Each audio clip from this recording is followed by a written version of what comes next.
All right, what's up, guys? The first video actually did pretty well.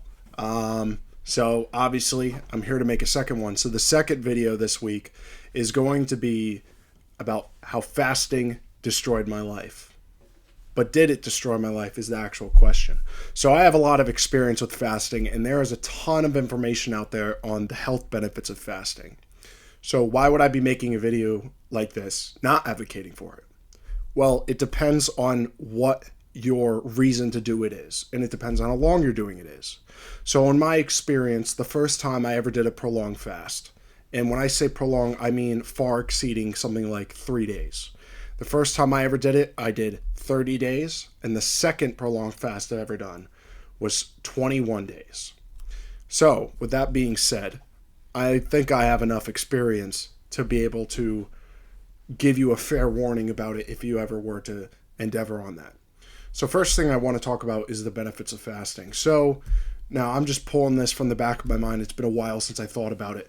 But we have things that within the first 3 days of fasting, you have one thing called autophagy happen, which happens very early. It can happen as early as, I believe, 12 or so hours after you stop eating. And what autophagy is, imagine it like this.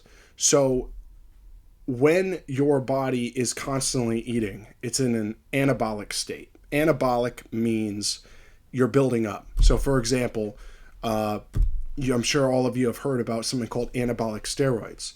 The term anabolic means to build up. So, when people take these compounds, you build up muscle mass. Now, when you eat as well, you spike something called insulin. So in this day and age with how frequently people eat, you know what I mean? Like maybe on an average day, the average American wakes up, they go in the fridge, grab a snack, then they make breakfast. Then on the way to work, they get a bagel and a coffee. And you're constantly eating throughout the day and you're spiking insulin.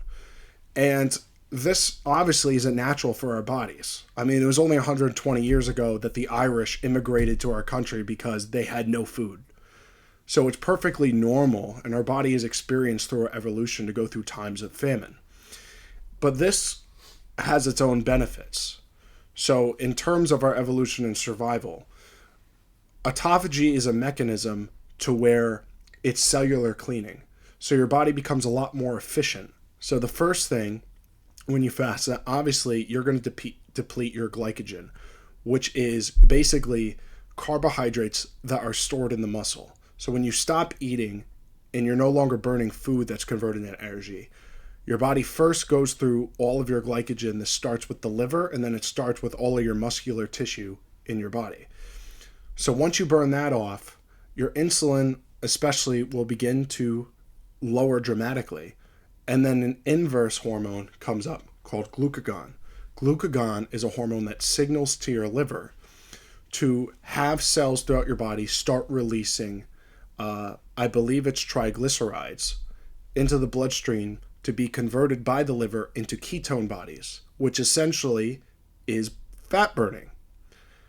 Do you need fasting for this? Do you need the ketogenic diet or low carb diets to do this? No. A caloric deficit is just fine, because so long as your body's expending more calories than you're taking in, this process will take place at some level, and that's how fat burning occurs.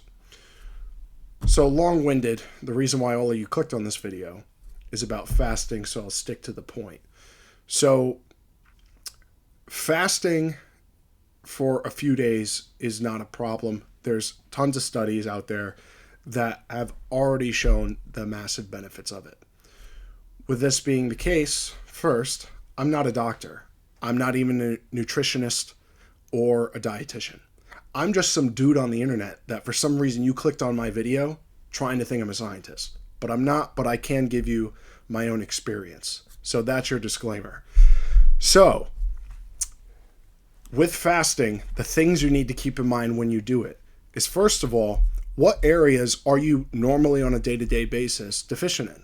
Well, I could tell you this, if you're constantly eating things like gluten or pro-inflammatory foods like processed sugar, like, for example, if maybe you like to go to the gas station on a Saturday night and buy maybe some Sour Patch Kids, Airheads, Coca-Cola because you don't like Diet Coke, you're not going to get in your nutrients and you're probably going to get fat. So immediately, a fast is a bad idea for you because you're already deficient and your body has no stores of the nutrients it needs to actually take on that fast. So what's the first step? Well, I would recommend that if you are going to do that, I would probably spend a few days building up those nutritional reserves by getting whole foods, primarily animal based, because the nutrients in plants are bound up by things like oxalates and lecithins and other things that bind the nutrients to it. So your body actually isn't ready to absorb it. The best way to get it is eat animal-based foods in terms of like if you need your fat-soluble vitamins or minerals, the best places to get it are number one by far organ meats. Everybody hates that. And I doubt any of you are going to immediately rush on the internet to buy beef kidney. And hopefully you're not going on the dark web to buy a kidney because it's probably not going to come from an animal. Needless to say. I would recommend that. But if you're not going to do that, I would recommend eating whole eggs that are pasteurized and organic. Raw milk is phenomenal. Kefir is great. Just animal-based foods. You could look it up on the internet. So to save time, let's get into it. So when I first took on my fast for 30 days, first of all, I have this here.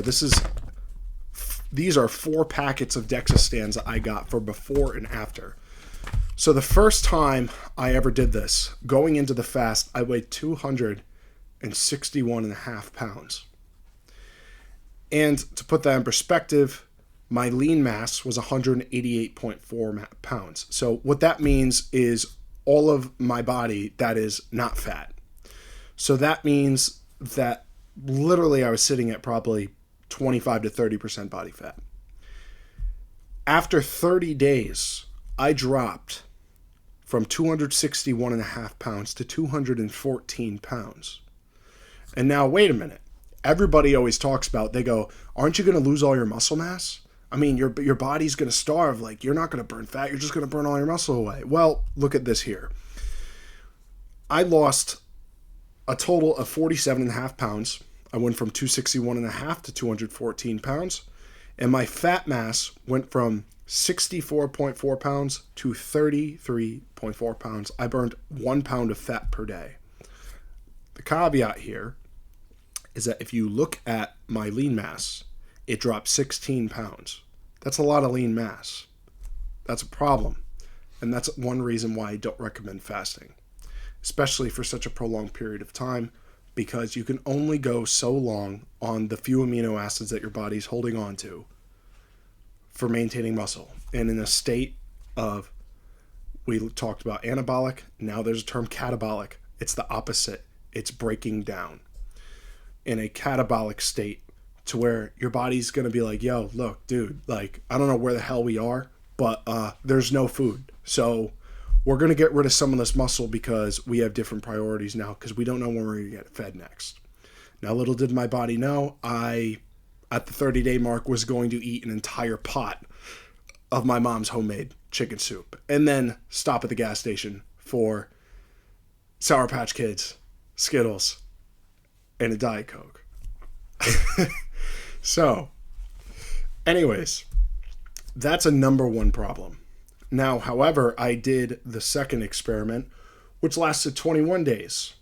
And the reason why I stopped doing that is because on week 3, I started to develop some sort of skin condition or rash on my hands. And if you look on our channel, I have older uploads that you could look at for yourself to where I actually tracked this. You could see my physical change as well as symptoms I was experiencing during the fast. And again, if you undertake this, or if anybody undertakes this, it is crucial to understand the signs and symptoms of deficiencies. So for example, I forget which B vitamin it is, but if you cross your legs and your legs start to go numb, that's like a B12 deficiency.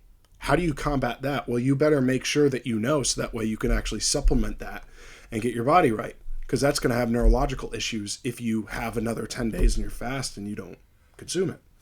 So it's very, very technical. Now, the reason why I am against fasting now, at least in such extreme cases as the ones that I have undertaken, is after actually being on a bodybuilding prep and program for just about 2 months now. My weight loss has been slower than not eating at all. However, my recomposition is phenomenal in the sense that I've maintained probably nearly all of my muscle mass, and I lost probably just as much fat tissue. So at the end of the day, is like you have to put in the hard work. Now, if you have some sort of spiritual reason to do it, I understand that was why I did it the first time, with a hint of wanting to lose weight and taking the easy way out, where rather than commit to a diet plan, I just won't eat. And honestly, at the time, I can't blame myself because I was pretty damn fat. But with all that being said, is that you need to do your own research on this topic if this is something you're interested in. And by all means, if you have any questions regarding this and you want it to be, safe, by all means, leave a comment. I can answer basic questions that you have as far as nutrition, but I can't actually give you things like diagnoses or any direct advice where the conscious intent that you're not going to eat for a month and I had some influence to do with that is, the direct public outcome. So I'm not going to get involved in that, but by all means, submit questions, email us, reach out to us on either our personal or professional Instagram with the channel, or leave a comment on the video. And, I imagine in the future I'll be going into more detail on this, but I don't want to drag out the topic. Especially, I need to clarify more information so I could provide you more content and more detail in the future. So with that being said, this is Joe with Maxing Sigma, signing out. There you go. Bro, you know what I hate the content that's in this topic? Because there will be like in finance, if I'm talking about a credit card, okay, you can double check